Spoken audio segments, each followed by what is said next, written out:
This week, Koom and Rob talk about Frank Miller and David Mazzucchelli's Daredevil, Born Again. First, I'd like to thank our patrons for keeping this show going. Join them at patreon.com/deconcomics. With our new tiers, you can now hear full-length extra content for only $4 a month. Details later in the show. If Patreon isn't in your budget, you can also send a one-time donation of any amount via PayPal to donate@deconstructingcomics.com. We appreciate your support. This is Tim, and this is Deconstructing Comics.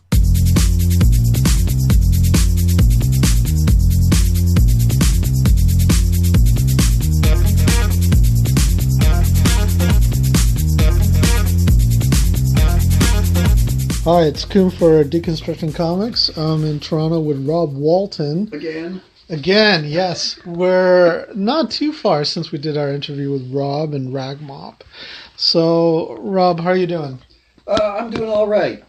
As people may or may not know, I've gone my separate ways from Vault Comics. Yeah. And so now I've tried some other options with some other publishers, and some people have worked on my behalf on behind the scenes in getting me with certain publishers without success. So I'm probably heading in the Kickstarter route. I was thinking of CreateSpace on Amazon, but that's changed over now to Kindle. And I did communicate briefly with Rick Veitch, and he said that there's still some bugs in the system created by the Kindle move. So I'm kind of staying. I'm giving that a little bit of time for them to work that out. Because even Rick Veitch said he was trying to get something done in December, couldn't get it done because of the Kindle switch. So. Gotcha. Let me say, I've gotten to know you this past year, and I'm really sorry that this has happened with you and Vault. We've talked about it personally, but I just, you're one of the nicest, good-hearted people I've met doing interviews, and I don't know what to say. Well, really. Thanks. All you can say is that's showbiz. And Walt and I came to an agreement in 2016, I believe. Actually, they accepted my pitch, and I started drawing Ragmop in November of 2016, and I finished it over the winter of 2017. And here we are, 2019, and I was still without a contract, and even without a firm publishing date. Even though that they had colored and designed the book, and the delays just became too much, and I decided I wanted to take the work back and feel free creatively again, because I was actually kind of feeling very depressed, and I was feeling like I was creatively a hostage to Vault at the time, and so for my mental health as well, I thought, making the break would benefit. Yeah. And it did. It wasn't the decision I wanted to make, obviously, but it was a decision I finally felt I had to make. Sure. I hope it lands you in a better place in the future. And of course, the first thing one wants to say is, given all the difficulties you've had with them, and you won't say it, but I'll say it, they've been kind of insensitive and not really fair and just in their dealings with you. Hopefully you land with somebody better, but I feel bad for everything you've gone through, given how kind you were on your end with a new publisher, and young people really who may or may not have the best people skills, I think, when dealing with creators. Yeah. Well, maybe they'll learn from a bit of this, and maybe they won't. But it's a growing process for them, I'm sure.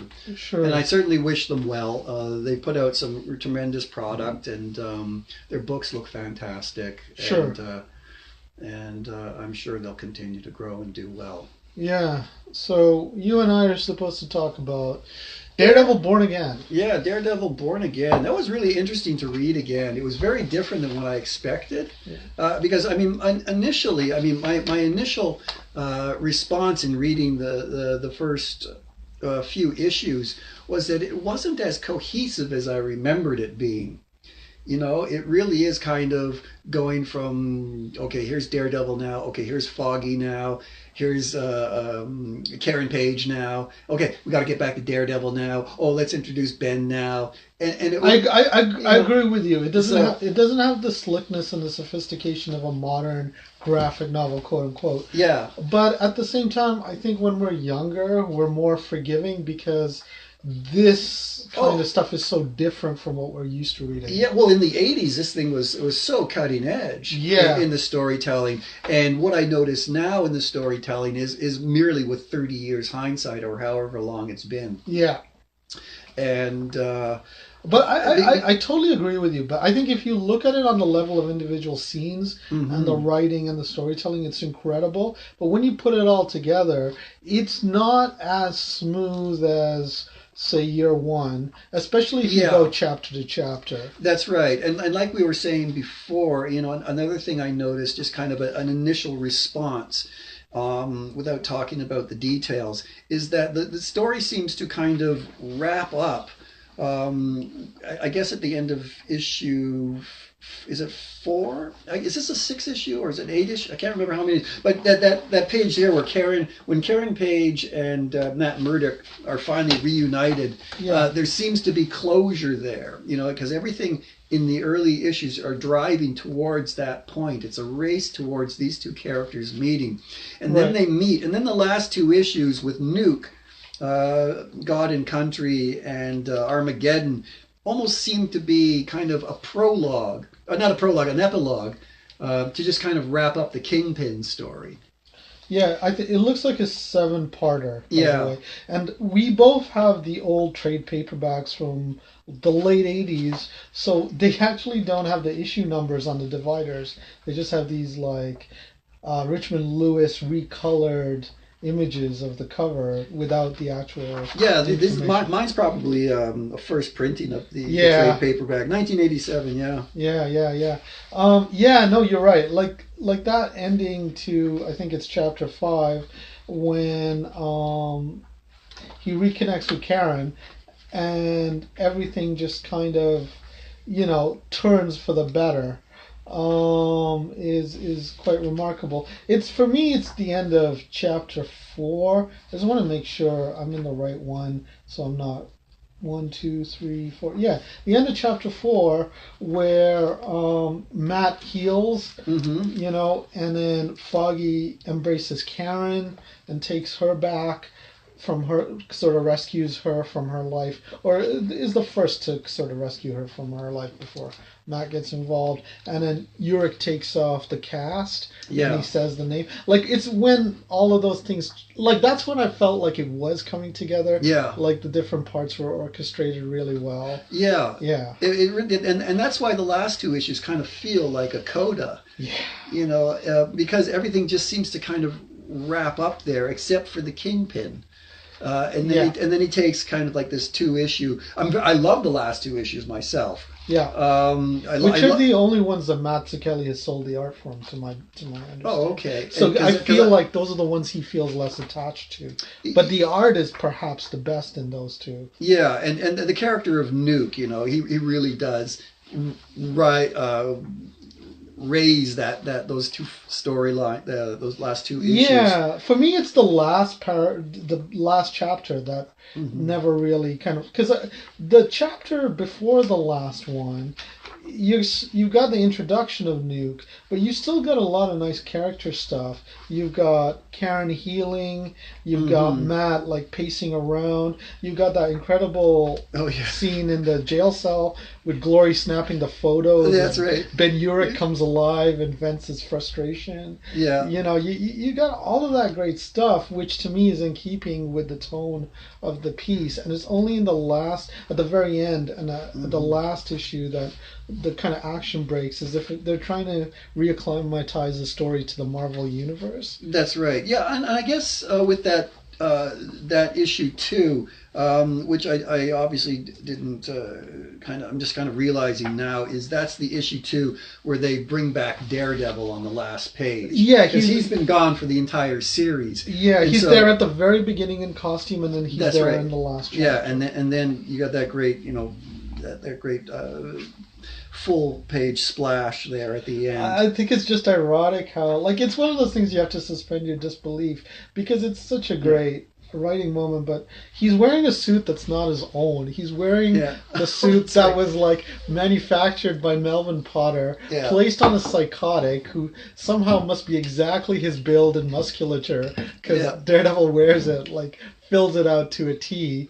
And, you know, it's like his costume, even though it's not his costume. Kind of thing. Yeah, I'd forgotten that. Paid for by the Kingpin. Yes. That's right.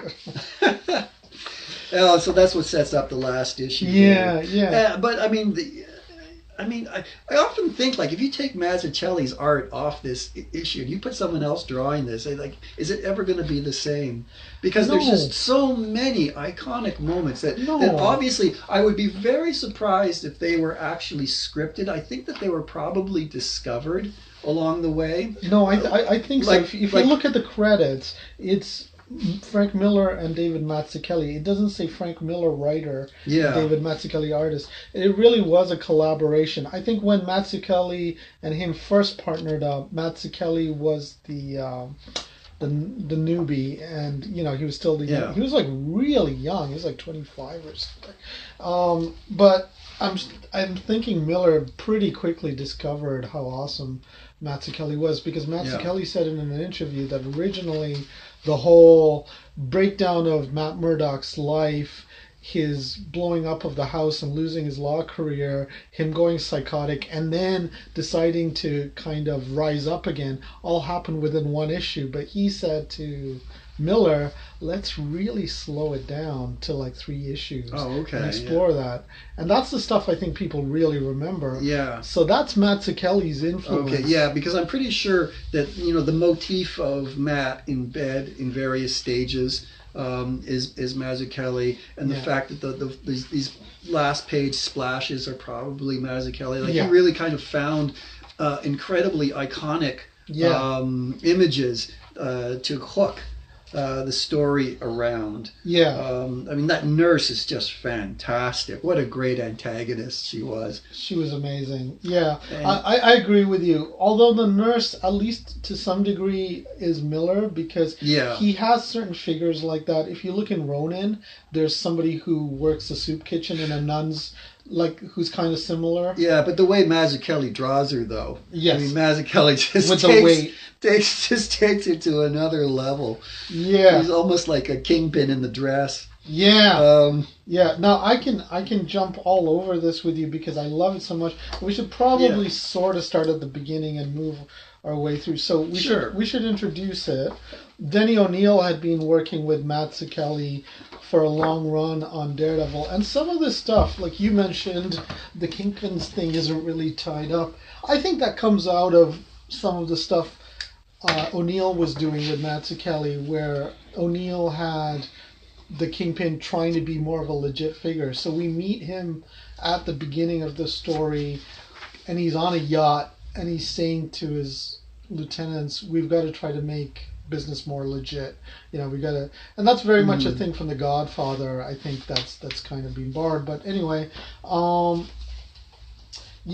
basically it kicks off with this amazing introduction. Karen Page, as we never expected to see her. Well, that's right, down in Mexico making porn films. Down in Mexico making porn films, selling Matt Murdock's secret identity for an armload of heroin. And the way it just travels through the channels, and then the Kingpin sends out the order to kill everybody who's touched the information, and then he begins pulling his life apart. I just, like, the writing is so good, like the description of the snow and how Murdock responds to it and how much he hates the various little things in his life. Yeah, it's very I'd forgotten. I hadn't read comics from the 80s for a while. Yeah. So you know, back then you had Chris Claremont and you had Miller, and so there are a lot of narration heavy comics. So some of it didn't read quite as well because we're used now to comics having very sparse, if narration, if any at all. Like if you read something like Saga, not that much happens in one issue. No, it just kind of chugs along very quickly. You mean slowly? I would say. Is that what you Oh. mean? Like, I would say not that many things happen. Like, a third of the things that happen in one of Born Again's chapters happen. Oh, yes.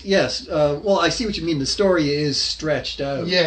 Yeah, I mean, I read this comic here, called The Conqueror #4, Yeah. Night of the Red Slayers. It's written by Gary Conway, and it's illustrated by the Severins, Marie and John. But it's a great story. I've loved it since it first came out. And but it is so dense. I cannot believe the amount of story that they used to get into comics in the 1970s. Right. It was incredible amount of story that they got into 20 or 24 pages. When I taught that course on comics the one time, my students said to me, "Yeah, when this was one of the texts on it. Born Again was on it," and they said, comics when they were older would pack so much into an issue because back then they were thinking of single issues as sort of like an arc or a dramatic arc, whereas now, because they think of graphic novels, and ongoing books as kind of like more room to breathe, then they don't feel the need to But to me, I feel a lot more pleasure when I read something that is this packed. Yes. And I know I won't have to binge for 30 issues to get a full. Oh yeah, you're quite satisfied after one or two stories here. You need. It's time for a break. I'm rereading The Invisibles right now. Yeah, you were saying. And I'm enjoying it very much. It's a much easier read than I anticipated it being. I thought it was going to be harder, but it's still very dense. But it reads very, very smoothly. It's so well constructed. I'm really impressed by the construction. I'm reading volume 2 at the moment. But again, there's just so much story. It's an unbelievable amount of story in every issue. I don't really want to read more than one issue at a time. I'm not a huge Grant Morrison fan. Would you say that one is different than his other stuff? Because I found that his other stuff didn't necessarily have a satisfying story development for me. Oh, well, I don't know. I would have to talk more about about. There's similar themes, but of Morrison's work in the 90s there, right. But yeah. But it's hard to commit. It's very different from All-Star Superman. It's very different from the stuff he was doing in the 2000s. But Seven is it very Soldiers. Different than Doom Patrol? Or? No, it's. I would say there are a slight similarities. Yeah. I mean, completely different. It's like. I got in trouble because I referred to a wushu as like a kung fu film, but so we're talking like westerns versus gangster films. Yeah. But even so, when you're talking about westerns and gangster films, there are similarities between the two genres. Sure. And just like Star Wars was originally a western. Sure. And everybody kind of knew it, and Lucas admitted to it. But anyways, let's but in terms of the density was there, and I still really appreciate that.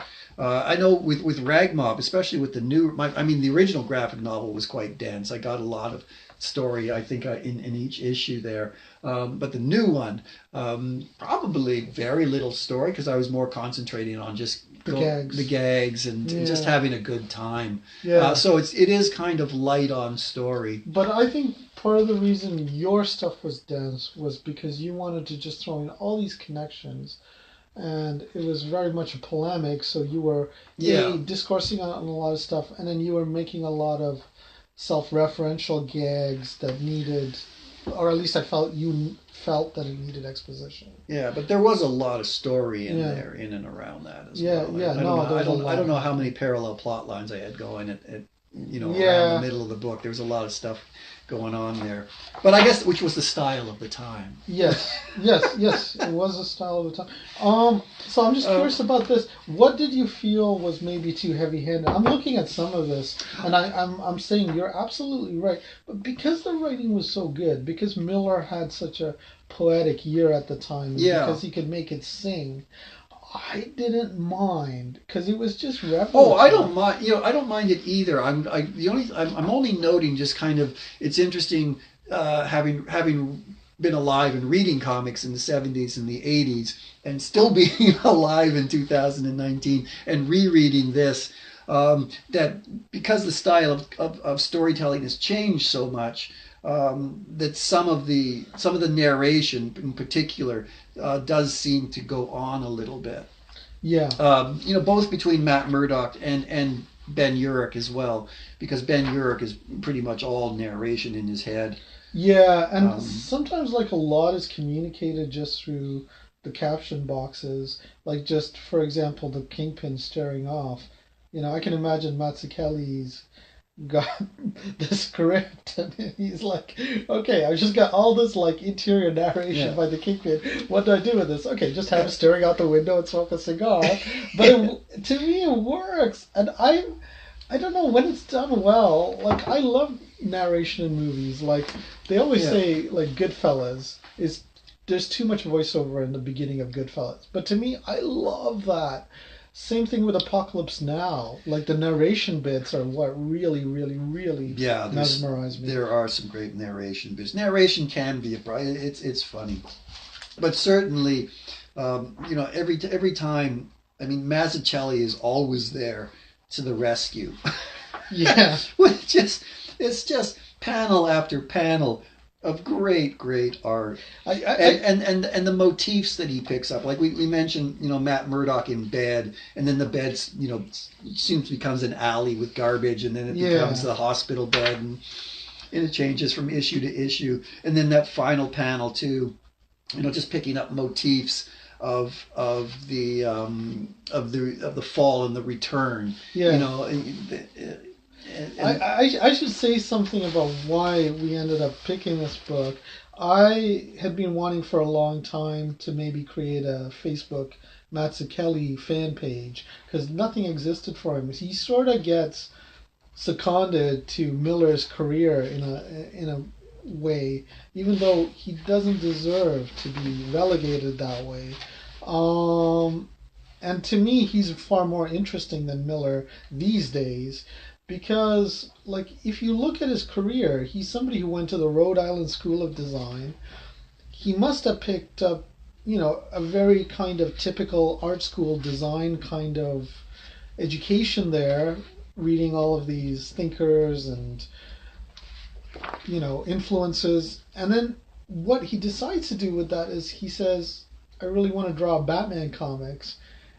And he ends up working for Marvel. And does this run on Daredevil after, I don't know, maybe the odd Indiana Jones issue and, something like that. An odd, Marvel 2-in-1 special or something. And then he just through, like, being in the right place at the right time, he ends up working with Miller when Miller wants to come back to do this Daredevil storyline. But then he grows so phenomenally because of whatever's churning inside of him. And then you warp through this, and in year one, and then I really do think he's like Picasso. He starts off very classical, very gifted in a classical vein, and then goes through these phases that just literally like break things down. And I'm flipping through the artwork. I get the sense that these two guys, and Mazzucchelli in particular, had a great deal of freedom. Yeah. In what they were doing, because I mean he was doing all these color holds throughout the book, and he just seemed to have editorial free hand with the artwork. Yeah. The only thing I bet he wishes is that he could have had Richmond Lewis do the colors, do all of the colors, but still I like Christine Skeel's colors personally. I think she's a gifted colorist. And she makes do with a lot. But no, I agree with you.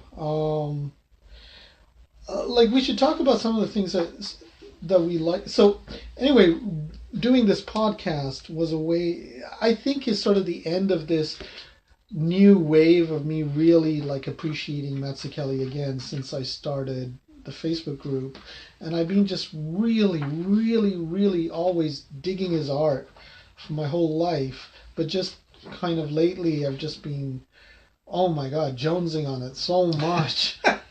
And so if I kind of identify what I like about it, part of it is the naturalism.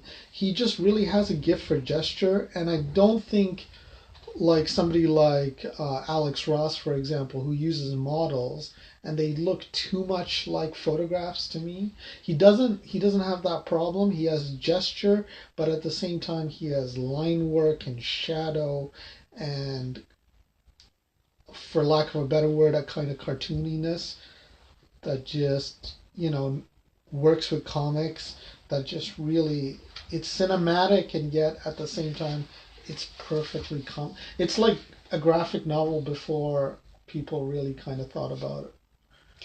Oh Graphic yeah, novels. I mean compositionally, it's flawless. Yeah. It's. I was teaching over at Kevin Boyd's Comic Lounge. Yeah, Comic Lounge. I taught a couple of courses there through Sean Maynard, and I was teaching one on comic book storytelling, and I was talking about a variety of things. And then it was during that period that the Mazzucchelli Artist Edition came out. Right. And so I immediately grabbed it there because it was right in the store. And it was on a night that obviously I was there to teach a class.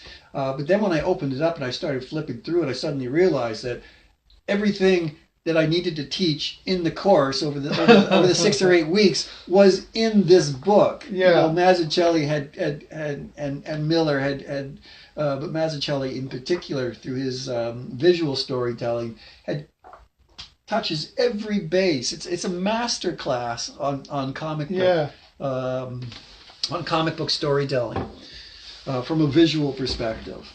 But the funny thing is, have you seen that video on YouTube of him doing a lecture at some art school? It's like the Fashion Institute or something in New York. None of that really comes out.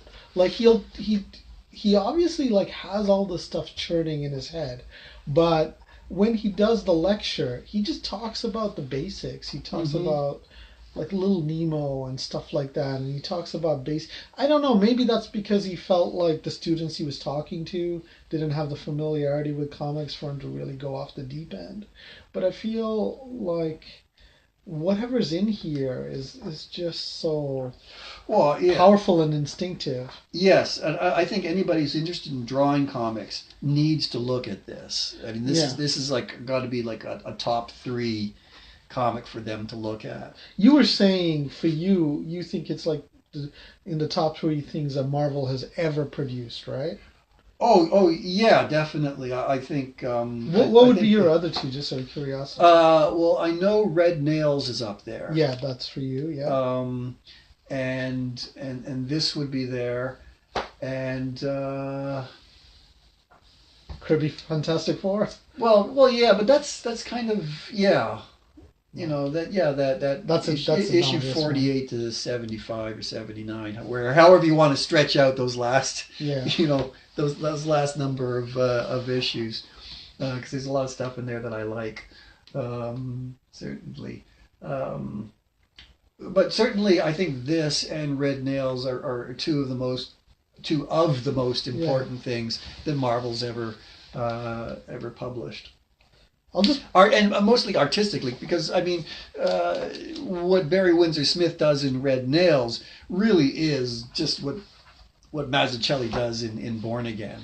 It just takes things to an unexpected level. It's like out of the blue. Are you talking about technique as well as just sheer craft and beauty? Yeah. Then I should give that a go, because I don't think I know it that well. Yeah.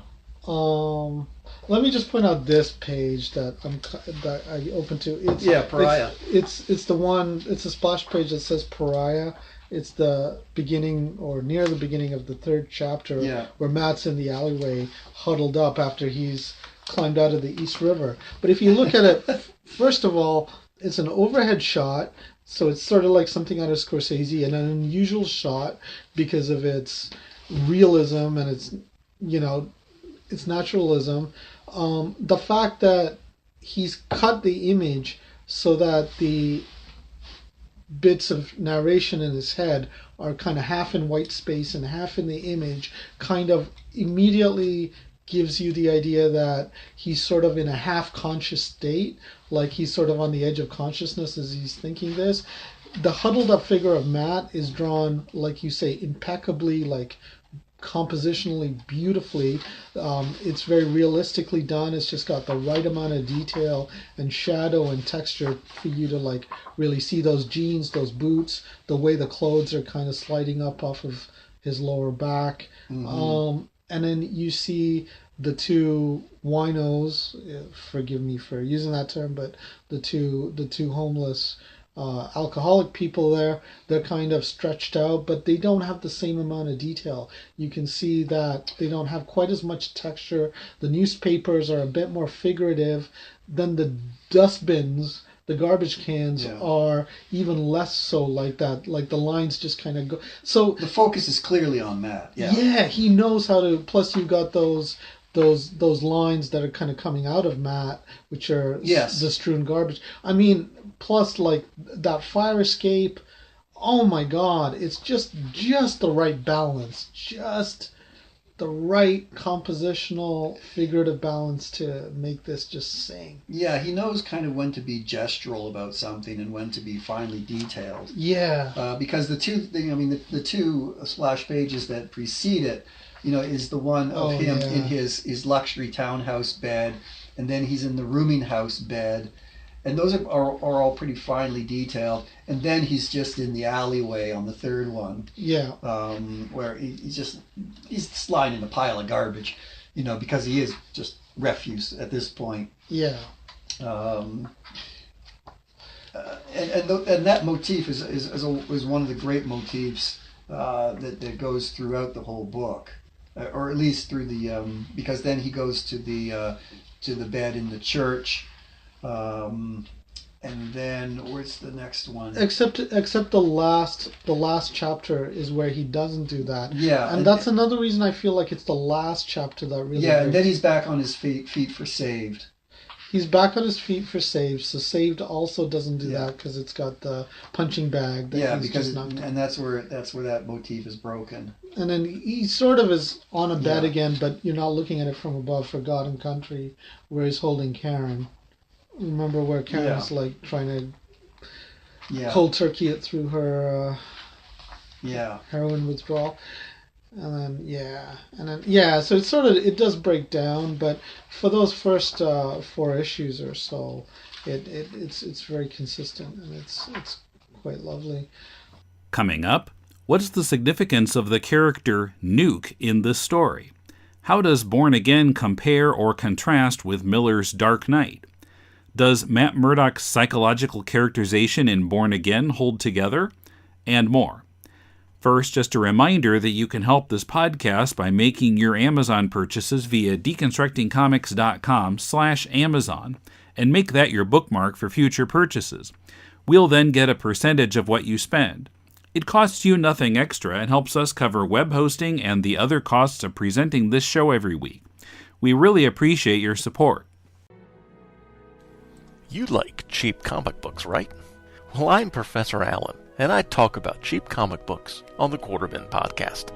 In every episode, I'll dissect a single comic from my collection, as long as I paid no more than 25 cents for the issue. Forget about $4 new comics that you can read in 4 minutes, or crossover events that can cost $100 to collect.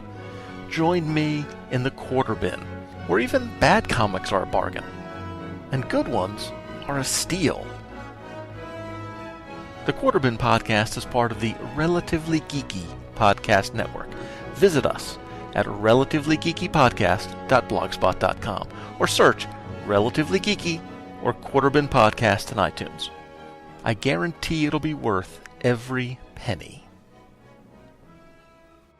Well, did you want to mention the kind of the classical art techniques that he kind of makes obvious in the in terms of, I guess, the famous Pieta triangle and the Pieta. Yeah, with the triangle, like, there's no need for him to draw the triangle, so I don't know why he drew it, except that he's being a bit flamboyant with a few techniques in this. Well, if he was young at the time, that might be something that would appeal to someone who's younger as opposed to someone who's a little bit more mature. I know, even for in my own experience, there was things that I thought was cool when I was younger, and I did them. And looking back now, I go, maybe that wasn't such a great idea, or maybe that was a little too much. I mean, they're fun. They do have a sense of life. Or like we talked before about the line of the Kingpin's shoulder that goes beyond. That's right. Yeah. Yeah, which is just.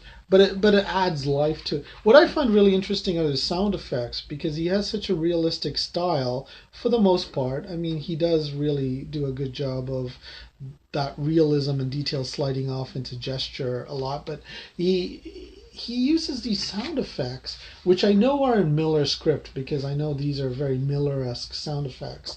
But the way they kind of sit on the panel, on very realistic drawings there. Yeah. Right? And sometimes there's one when he kicks Nuke off a building, I remember, and it goes it's this one here. The sound effect itself kind of like is a line of motion. Wuck. On page 150 of our trade paperback, but it's in the very last issue. Because it's interesting, because there's no sound effect when he kicks the mental patient in the Daredevil suit with his boot. It's just a hard wheelhouse kick. Yeah. But that was more powerful for it, I think. I don't know. Like, I feel like just the way the mental patient is like twisting. We should call him psychotic mental patient. Yes, I guess he's not just a poor mental patient that Matt's picking on. Well, yeah, he was a psych. Yeah, he was a psych. That's why he was picked. But one thing I've always liked about Mazzucchelli is his shoes. Like, he has very particular shoes. Either people are wearing Oxfords, or Matt's wearing cowboy boots, or the Daredevil costume. He has those boots that Lee Weeks later copied them, kind of. These very particular boots. They weren't just generic boots. Oh, that's right, yeah. But I always felt like his footwear really grounded his figures. Unlike somebody like Gene Colan, their feet would just sort of disappear into the ground. Or Rob Liefeld. Rob Liefeld. These like little dainty feet that just... Yes, the legs would just taper off into nothing. Yeah, I just feel like whenever Rob Liefeld, I imagine him drawing, when he starts off at the head, he's having a fun time, he draws the muscles in the chest, and then he has to get to the feet, and he's like, oh my god, I'm suffering, let me get this over with as soon as possible. Okay, I have to tell you a Peanuts gag. Yeah. Linus shows Charlie Brown a drawing that he did, and, says, and Charlie Brown says, "Oh well, Linus, I noticed that you drew your figure with his hands behind his back. Is this because you yourself are insecure?" And Linus replies, "No, it's because me myself cannot draw hands." Well, there you go. And it's so particular. I remember it word for word, even after all these decades. That's it. I think Rob Liefeld should draw an issue where everybody just sits behind desks. Yeah, that's fine. Well, me myself cannot draw feet, so. But I'm always a big fan. I always struggled with feet, so I'm a huge fan of people like Jack Davis.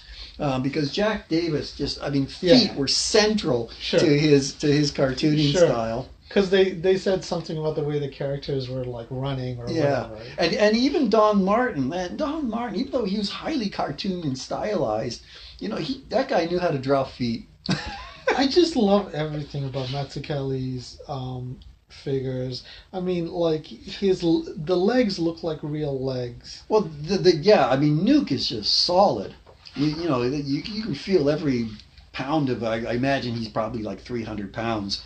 Yeah, I bet Mazzucchelli didn't want to draw Nuke. I don't know where Nuke comes from, but to me, Nuke comes from the same place that Marv in Sin City comes from. Yeah. He comes from the same place as certain characters in Elektra, Assassin comes from. Like, they're just odd characters. But he is there to kind of contrast, I think, both Daredevil and Captain America. And it's Captain America, definitely, yeah. And it's his and it's Miller's way of trying to kind of make a comment on the Kingpin's misuse of the military-industrial complex. But is Nuke somehow representative of what was happening in Nicaragua? Well, yeah. I mean, this is the 1980s. So in the 1980s, and you still knee deep in the dirty wars in Central and South America. Sure, but he's such an odd, like, he's really hard to, like, Captain America, you can get a very solid feel for him, even though he doesn't have a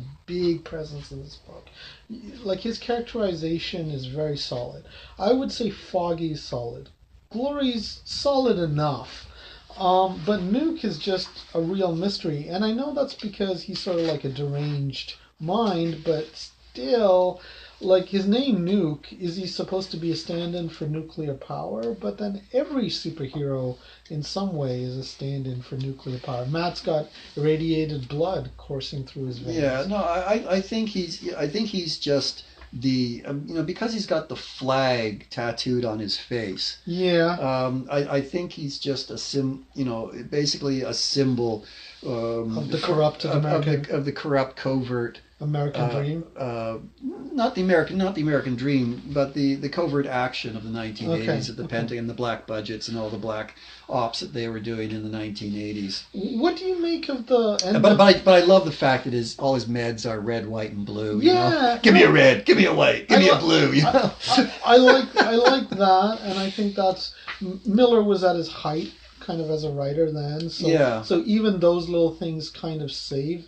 Yeah. Like if he was writing Nuke in the 90s, this would have just been horrible. I don't think he could have written Nuke because he had characters that like for example in his Spawn Batman crossover, he had these like crazy android, over the top, just destructive figures that just kind of... Yeah, but when I was reading this in the 1980s, I was really kind of coming into my consciousness of American covert action around the world, and Nuke just seemed to be organic extension of that, and so he felt very natural to me at the time. Yeah, and it was different. So, like when Miller was doing this, it was edgy. In the 1990s, things were moving more towards corporate malfeasance than kind of the Pentagon malfeasance. So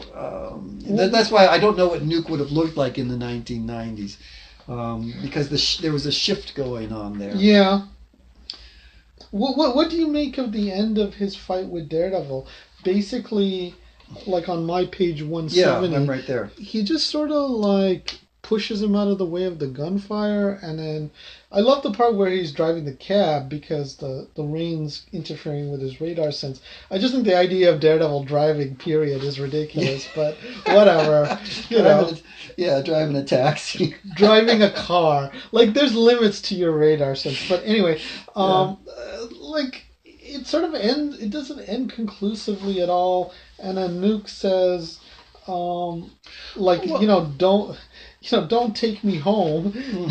And then it's ridiculous. And then there's that amazing image that, once again, Mazzucchelli is totally like just a god for creating, but it just ends with like Daredevil laying Nuke down on the...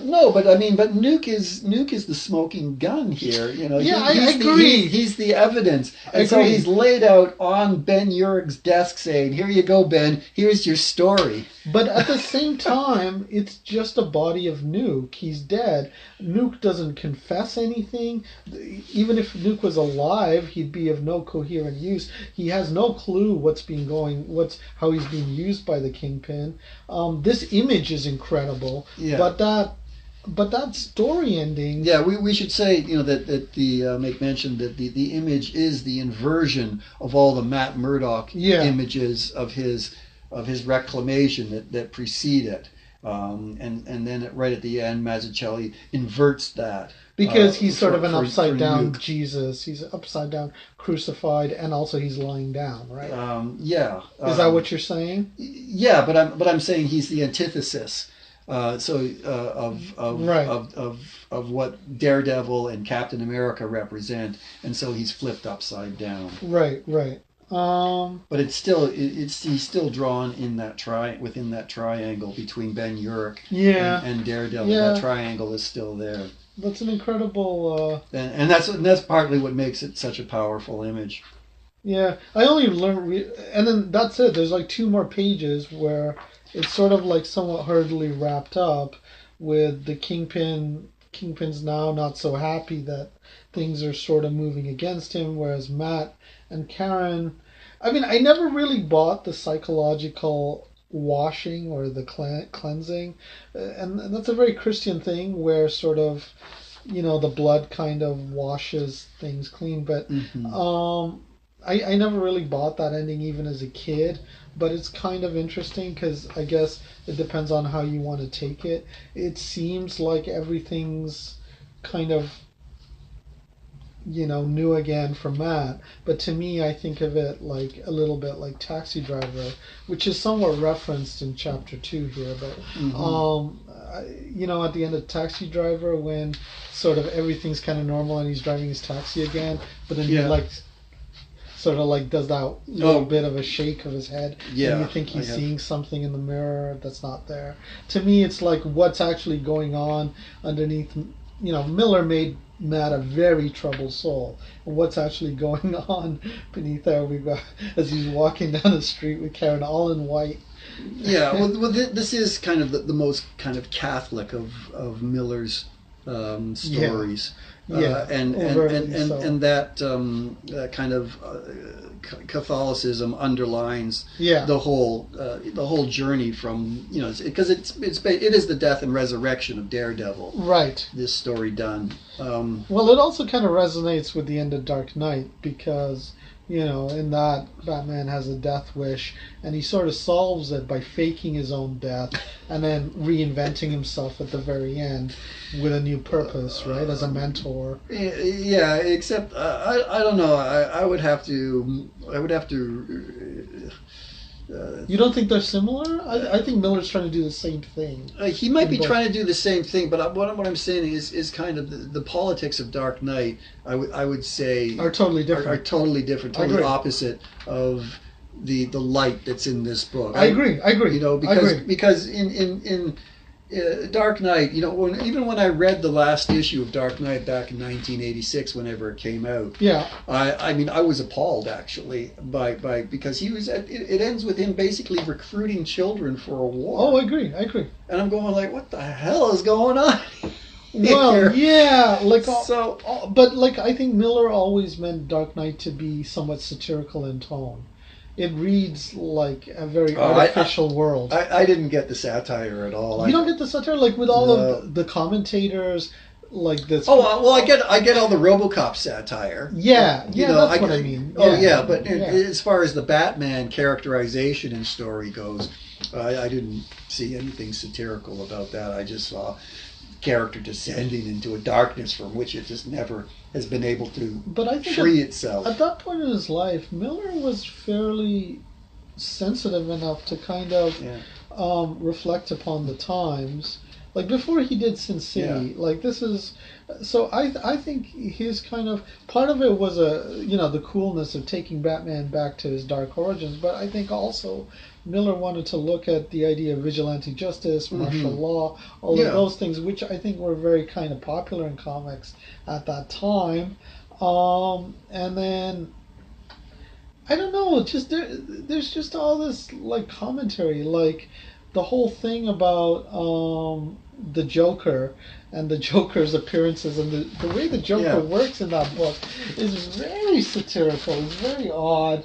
And Alfred's continuous comments about Alfred's really dry in that book. Yeah. I can't remember when I was rereading this book a couple years ago, and I thought it held up very well, but I didn't reread the whole thing. But it's a book. I mean, this Daredevil story, Born Again. It's a story about light. And I agree with you. And I just felt that Dark Knight is a story about darkness, thus Dark Knight.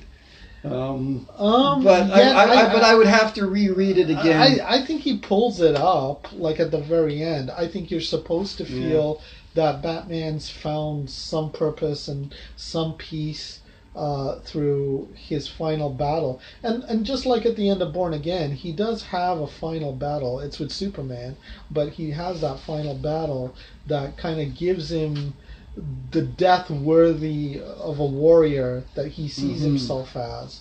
It's a Viking kind of death, and he gets to live at the same time and, continue his fight against the tyrannical oppression of the government or whatever he's, fighting at the end there. But, yeah, I don't know. This I will say. I think Miller was gifted enough at the time to really work with his collaborators, because in a short period he does Dark Knight with Jansen and Varley.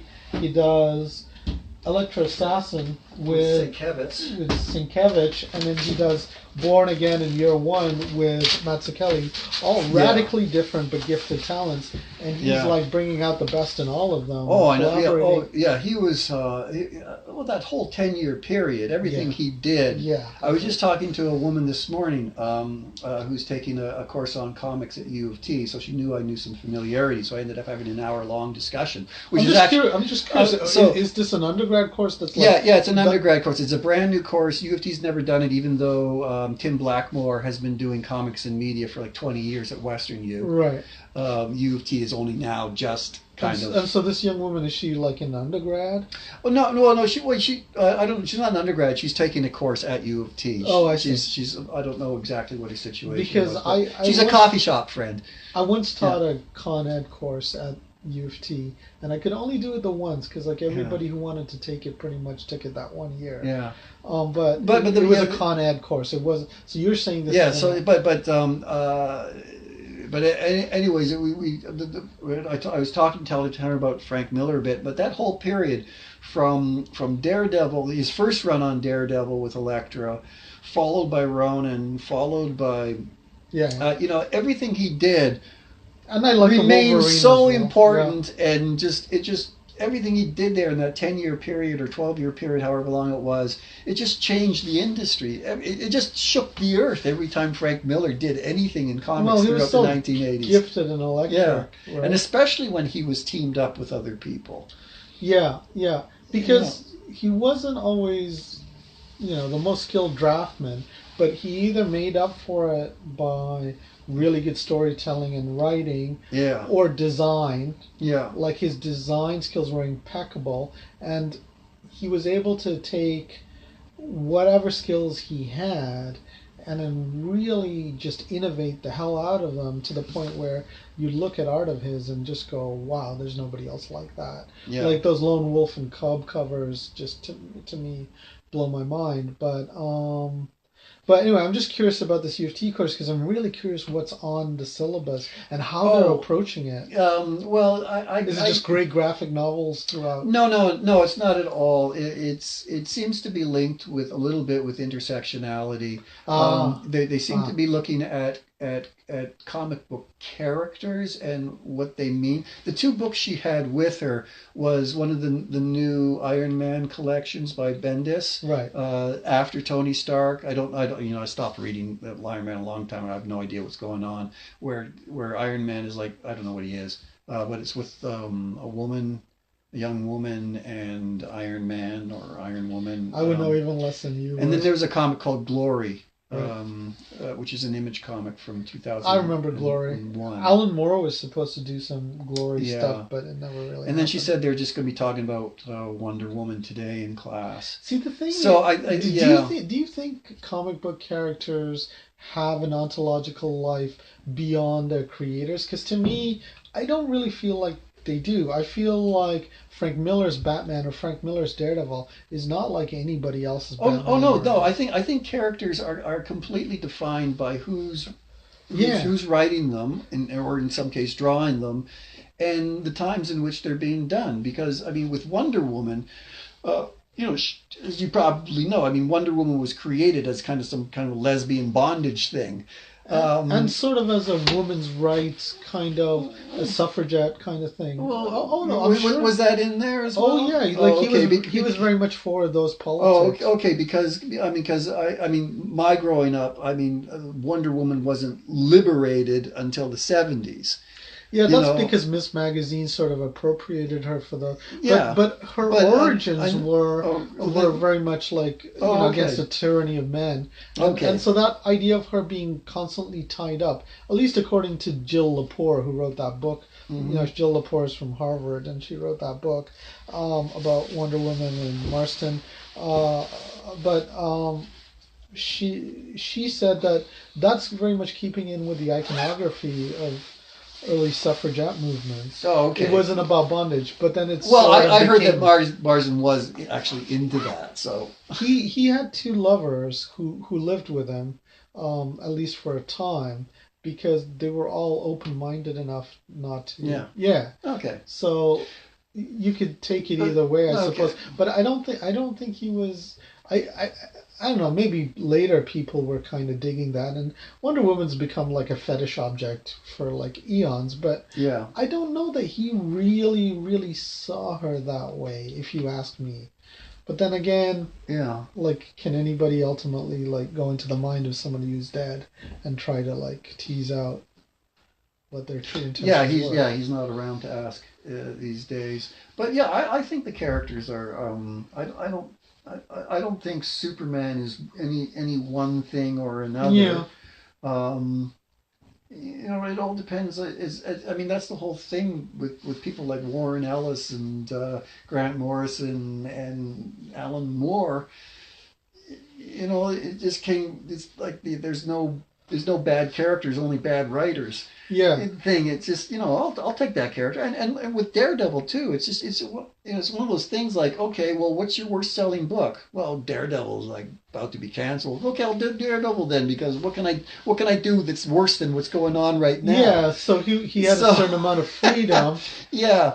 With that book, I think like so he's able to kind of put his stamp on the character, and I know if I wrote it, if anybody gave it me anything to write, it would be different from anything well, you'd that have all preceded these it. So like references to pop culture. Well, not I'm kidding. Not if I was doing this kind of straight ahead superhero stuff, but yeah, Miller once said that like DC, for example, they don't want you to damage the toys when you borrow them. Yeah, and I think that's so. The big companies have become like scared of anything innovative, truly innovative, because they see it as this one thing, and it's a formula that's worked, right? The property of Spider-Man is a very valuable property, so they don't want to change anything. So Into the Spider-Verse is exactly the same thing in essence as the Spider-Man 60s cartoon show, because that formula of what makes, which is why reading those early Ditko issues is really interesting, because he's sort of a little different then, and there's all these odd things that were ironed out later. Oh yeah, he's very different when he was in high school, and even the early Romitas is very different. I have this theory that this kind of Spider-Man as some closet stand-up comedian superhero is actually created by a Josh Whedon meme from Buffy. Explain.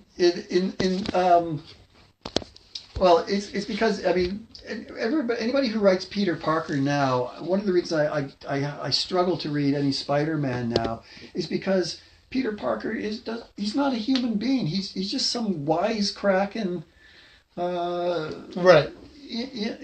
Boy man. Right. I agree. But that's not the way he was when Romita was during the Romita years, and he certainly wasn't that in the Ditko years. Yeah, he would make quips once in a while. Green Goblin, you'd never make it as a major league pitcher throwing pumpkins like that. But that's a far cry from what. And then Josh Whedon in Buffy kind of took that idea, and so you had this kind of wisecracking, vampire slayers. And that kind of promoted an idea of what Spider-Man was, which really didn't exist. And it was after that Spider-Man, like when I watched the trailer for Spider-Verse, I haven't seen the film yet. The character of Peter Parker, I didn't even recognize it as Peter Parker. Well, there's a few different versions. Because he wasn't talking like a normal human being. You know, he was just talking like a character from Seinfeld. Well, there's a few different ones. The main character is not Peter Parker. He's a black kid. No, I know it's Miles Morales. Yeah. But Peter Parker's there. He comes to 666 or whatever our universe is. Right.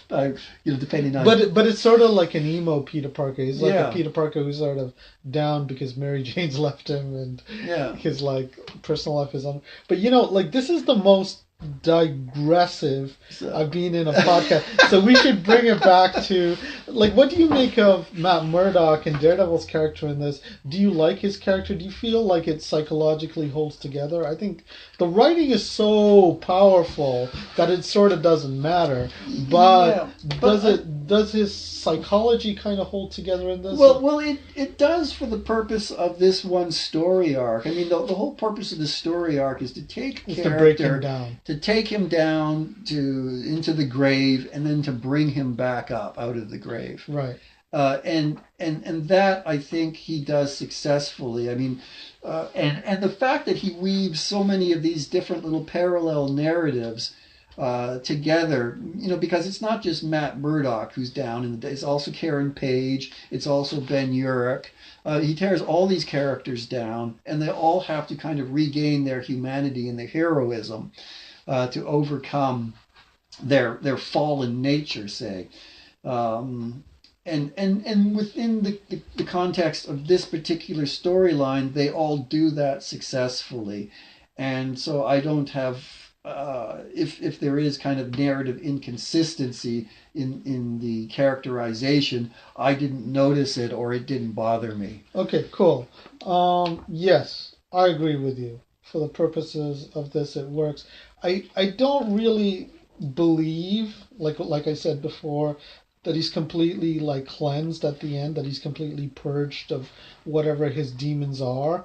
I don't buy that would be possible. And then the other thing I always found difficult was how easily he forgave Karen.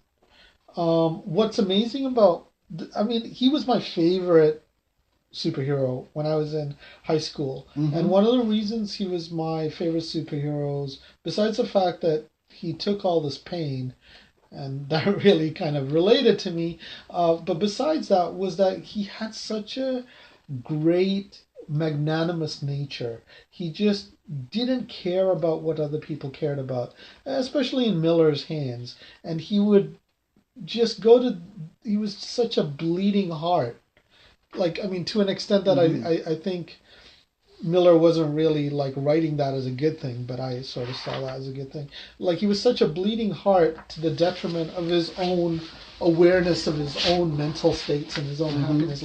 He would screw other things up. So it was the combination of the screwed upness and the pain and and so in here, he's really kind to Karen. He says, it doesn't matter. You didn't take anything away that matters. And he never says this because he's just silent, but Karen says in her narration that none of it matters. He just laughed and said, blah, blah, blah.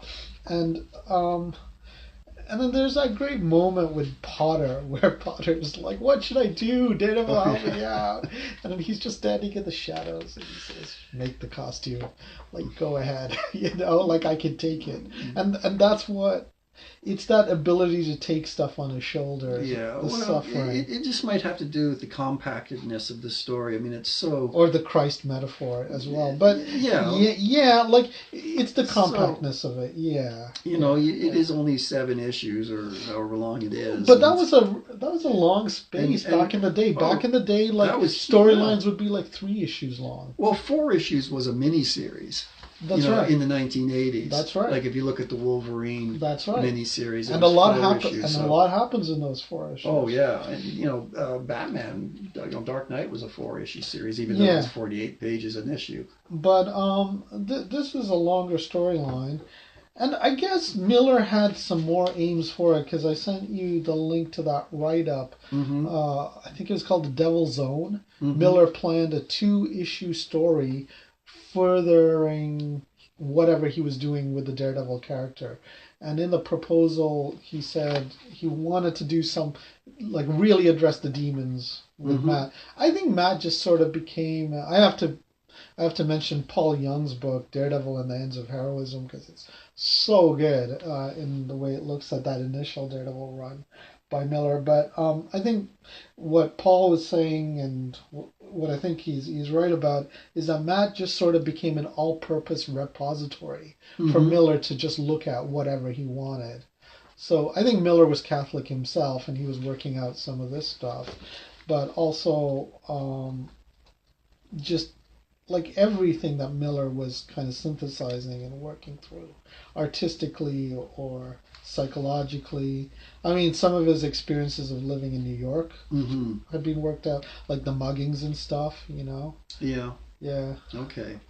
As well. And and we should also mention too that how long it had been since he left Daredevil and came back to do this. This is one of the most highly anticipated series in Marvel history at the time, when it was announced that Miller was returning to Daredevil for this. Okay, so he left.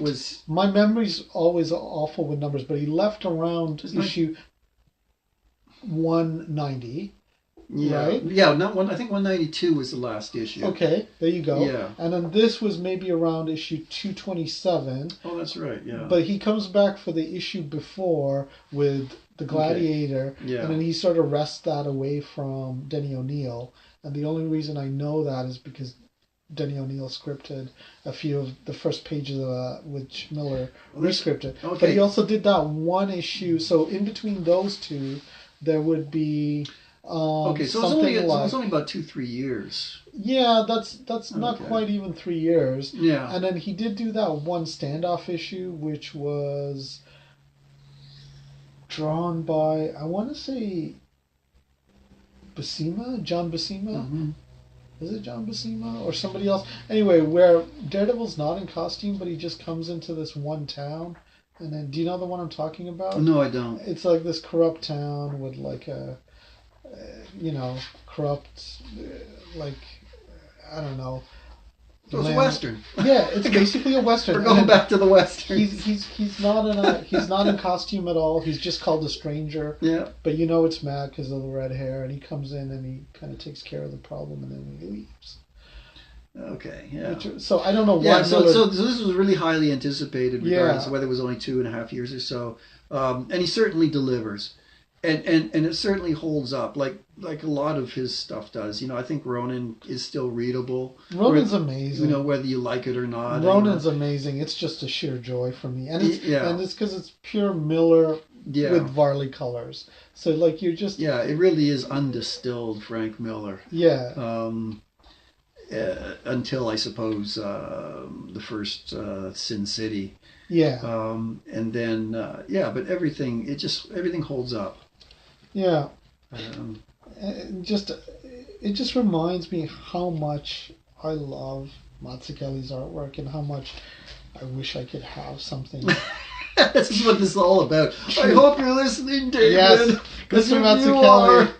Let me buy something. Really? No, it's just Mazzucchelli inking his own stuff is just glorious. Yeah.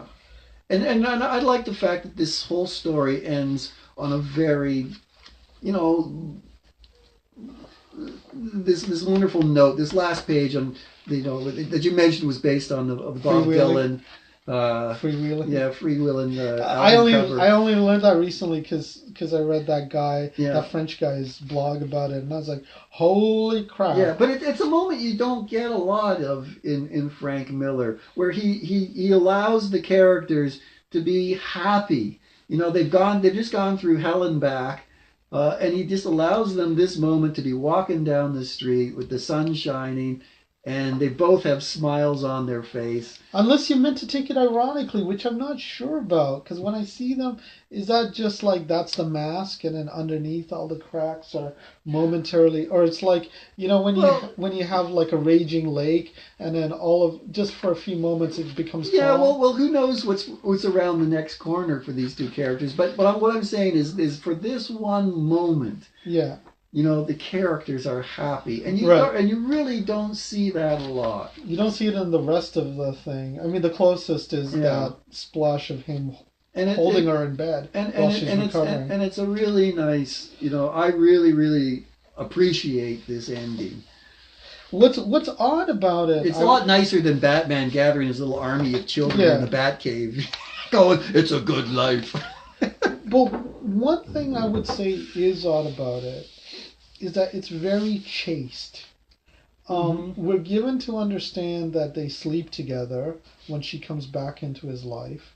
I mean, for me, I should just say the real image that just is like mind-blowing is this one. The one with the hypo needle on the snow. Yeah, where they finally come together. Yeah, and he's just saved her by knocking the icicle onto Paulo's arm. But anyway, it's so chaste because Matt starts off the story in a relationship with Glory that's kind of imploded, and he seems to feel nothing about the fact that it's imploded. He has like no reaction whatsoever, to the point that you feel bad for Glory. And then Karen's treated him this way, and then she kind of comes back into his life, and he just rescues her. Is she just there for him to rescue and take care of? Or is there actually a relationship going on? You never see them have sex. You could say that's because the heroin withdrawal is so bad that she's not able to. The only time you see them kiss is on page 158. Yeah, where she's in the bed there, yeah. Yeah, well, she's really on the pew in the church. Oh, right. Yeah. And it's not really a kiss of... I don't know what... It's a kiss of comfort. It's not really a kiss of making love. So he doesn't end with them kissing. He ends with them walking down the street. And, like, is he just sort of, like, shepherding her? Or... Like, is that kind of what Daredevil can do? Can he not really have a relationship? I think that's kind of the final kind of bit of the resurrection idea that's going through the latter part of the book. In that, they're just...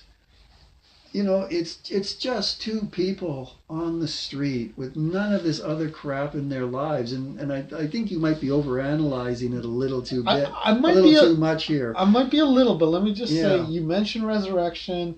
This really uses the motif, the Christ motif of being born again, but in this, like, he's Christ, Maggie the nun is Mary, even though she's a fallen nun, right?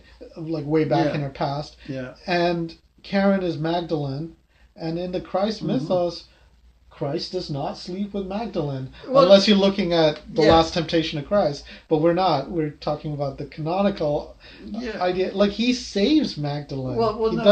He doesn't make love to with her, even though maybe there's tension there. But I think that Daredevil is a Christ-like character. I don't think he's in any way, shape, or form supposed to represent any kind of literal Christ. He's just kind of following that general narrative. But my point is, like, if he's truly happy, then their relationship has to be truly happy and functional and wholesome. But that's the only way. Like, but that's not necessarily implied. All this is that these characters have been reclaimed. They can now move forward in their lives. So you're saying so it doesn't it's not stating that they're in a relationship, that they're not in love. No, not at all. Oh, see, that's the way I read it. Oh, I never saw that at all. All I saw was that they're just two people that managed to claw their way up out of hell. And for this one brief moment on this one page, they're happy, and the weight is off their shoulders, and they can both smile. That's nice that you say that. I always saw it as just we were supposed to believe that they were in a relationship. Of course, when Anne Nocenti takes over the writing chores, she does a long run. They are in a relationship, and then he betrays her for Typhoid Mary, who's sort of like an Elektra character. and then she Matt likes the bad girl. He does, because Matt is essentially, at least from Miller onwards, or maybe before Miller, he's a broken character, and so he relates to other characters who are broken. And part of the reason I think he accepts Karen back so easily is because she's so broken and tainted. He's an ambulance chaser. He's an ambulance chaser. He's an ambulance patient chaser. That's what it is. He likes to drama. And, it does say that, she does say that he touches her muscles in all the right places and makes her feel better. Mm-hmm. But have we ever seen a panel of, I was going to say no, but I can think of one. I was going to say, have we ever seen a panel of Matt actually having sex and being relieved? And even then, it's an exception.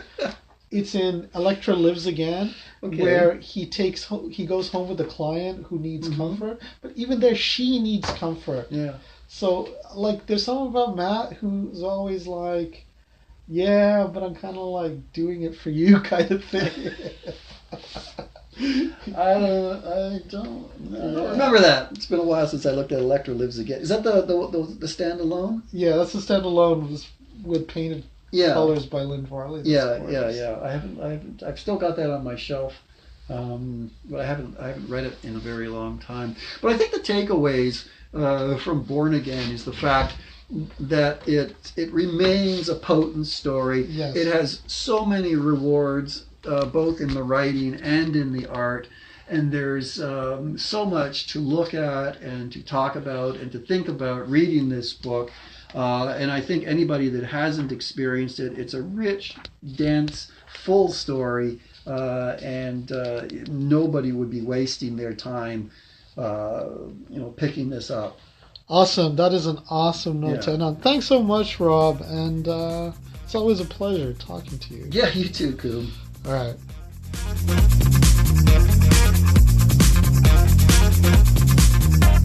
Daredevil Born Again is published by Marvel Comics.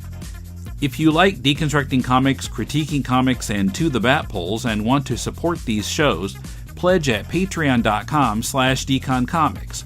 Our tiers now start at $2. Pledging at that tier allows you to get show outtakes and occasional other photos and videos. Then at $4 a month, you can hear full-length content such as our ongoing series Spider-Man 1963, a bi-weekly issue-by-issue look at the first year of everyone's favorite wall crawler. Your Patreon support gets you bonus content while supporting the making of our free content. If the need for day job type work is reduced, it'll be easier for me to make more free content. Show your support by backing us for $4 a month or more at patreon.com/deconcomics. By the way, if you've pledged to us on Patreon at the $1, $3, or $5 tiers, don't forget to update your pledge to the new tiers so that you can still access bonus content. Please help us get noticed by reviewing us on Apple or any other podcast source. We'd really appreciate it if you gave us a star rating there and a short review. Even if it's just a sentence, tell the world why you enjoy deconstructing comics. Another way to show your appreciation is simply to write to us. Email us at mail@deconstructingcomics.com or contact us through social media. Find all the links on the right sidebar at deconstructingcomics.com. We have a pretty active Facebook group, so please sign up for some interesting comics discussion. Our theme is from bensound.com. If you're looking for some constructive feedback on your comic, send it to us and Mulele and I will critique it on our spin-off podcast, Critiquing Comics. Send it to mail@deconstructingcomics.com. We'll read at least 30 pages of it and critique it on the show. Mulele and I will be here next week to talk about the anthology book of Tokyo-based cartoonists called Monogatari. Till then, this is Tim, and thanks for listening to Deconstructing Comics.